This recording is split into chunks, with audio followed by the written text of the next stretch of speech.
कानून किताबों में कैद है और माफिया सड़कों पर बेखौफ। न्यूज़ स्केल लाइव के विशेष प्रसंग में आज हम उस सच्चाई पर चर्चा कर रहे हैं जहां सरकारी आदेशों के सामने सरकार खुद बौनी नजर आ रही है। भोपाल में 26 टन गौ मांस का भंडाफोड़, एक स्लॉटर हाउस पूरे सिस्टम पर सवाल बन गया है। क्या गौ हत्या बंद करो सिर्फ नारे बनकर रह गए हैं? दूसरी ओर बजरी माफियाओं की दादागिरी। पुलिस, वन विभाग, खनन विभाग और जनप्रतिनिधियों के सामने एक वन अधिकारी को कुचलने की धमकी। सरेआम वन विभाग के कार्यालय से बजरी का ट्रैक्टर छुड़ा ले जाना और जिम्मेदार अफसर बौने बनकर देखते रह जाना। आखिर माफियाओं पर लगाम कैसे लगेगी? इन्हीं ज्वलंत सवालों पर वरिष्ठ पत्रकार रमेश शर्मा करेंगे बेबाक चर्चा और विश्लेषण।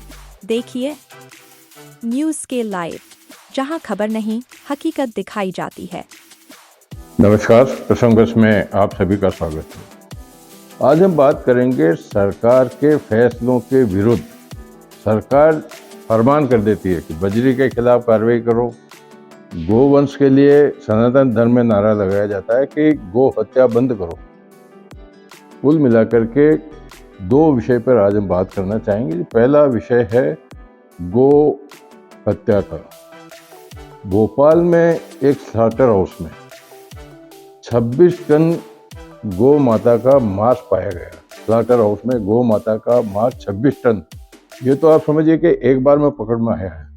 पता नहीं कब से वहाँ ये इस तरह का काम चल रहा था। सरकार तक, भोपाल राजधानी है मध्य प्रदेश की, और वहाँ इस तरह का कांड हो रहा है और सरकार की कान तक कोई खबर नहीं पहुँच रही है। इसके दो कारण हो सकते हैं। या तो सरकार की जानकारी में होने के बावजूद भी उसको अभयदान दिया हुआ है, या फिर जो इसमें जुड़े हुए स्लॉटर हाउस के मालिक हैं, जो भी हैं, उनकी पहुंच इतनी बड़ी है कि उनका कोई बाल बांका भी नहीं कर सकता। गौशाला खोलने के लिए सरकारें कई तरह के अनुदान देती है और एक गो हत्या को लेकर के भी सनातन धर्म में नारे लगाए जाते हैं कि गो हत्या बंद करो। यानी बहुत बड़ी मेजॉरिटी गो हत्या के विरुद्ध है। इसके खिलाफ कानून भी लाना चाहती है, लेकिन सरकार अपना काम केवल मात्र फरमान करके कर देती है। पीछे से कुछ हो नहीं हो उनको कोई लेना देना नहीं। कुल मिलाकर के जहाँ गोवंश में 33 कोटि देवी देवताओं को भी विद्यमान पाया जाता है और उनकी सुरक्षा, जिसमें गोदान मादान की भी हमारा नारा है सनातन धर्म का, और उसी देश के अंदर इस तरह से गौ माता की हत्या हो रही है तो कितनी इसकी निंदा की जाए उतनी कम है। कांड हो गया, 3 दिन 4 दिन इस मामले को हो गए, लेकिन अभी तक कोई ऐसी कार्रवाई सामने नहीं आई है जिससे इसका प्रभाव पड़ सके, यानी कि और कोई इस तरह की हिमाकत नहीं कर सके। सबसे बड़ी बात है कि जब स्लॉटर हाउस है, स्लॉटर हाउस में नगर निगम की ड्यूटी है कि वहाँ जिस भी पशु का वध हो रहा है उसके पहले वो उसको वेरिफिकेशन करते हैं कि ये इसकी मतलब जो है इसका वध किया जा सकता है। जैसे इनका बकरियों का भी होता है और दूसरे जो भी पशु का होता है, स्लॉटर हाउस में उसी तरह का होता है। लेकिन क्या वहाँ जो नगर निगम के अधिकारी है जिनकी जिम्मेदारी है, क्या वो भी आंख मिच के बैठे हुए थे वहाँ पर?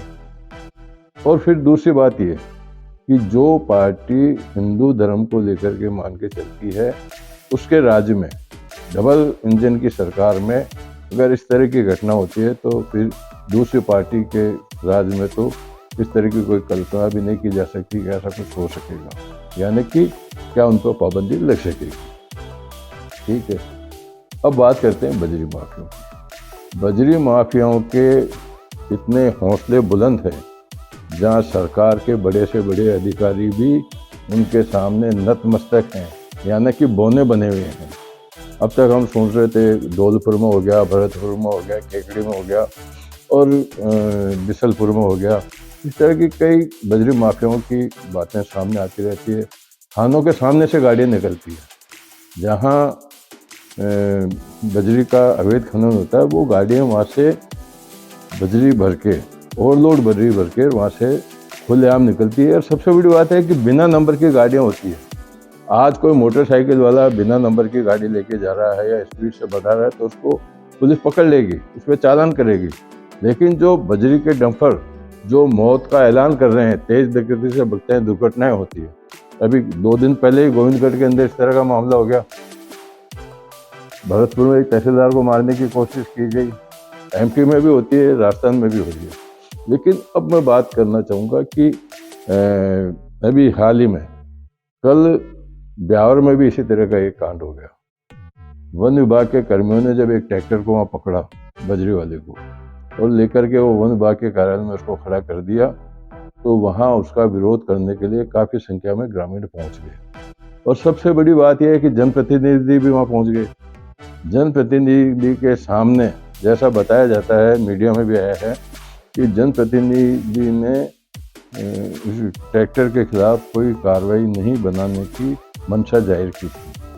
और जब वहाँ के जो वन अधिकारी हैं, वन अधिकारी को उन सब के सामने, पुलिस भी वहाँ मौजूद थी, पुलिस के सामने माइनिंग इंजीनियर जो थी उनके सामने वन अधिकारी को धमकी दी गई कि आप बाहर निकलोगे तो आपको कुचल देंगे।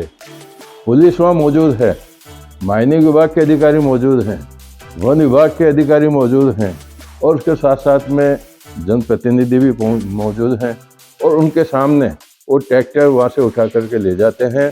तो इससे सीधी सीधी बात समझ जानी चाहिए कि इसके पीछे क्या मंशा है, सहयोग देने वाले कौन हैं, और क्या इस तरह से अब अधिकारियों का मनोबल ख़त्म नहीं होगा।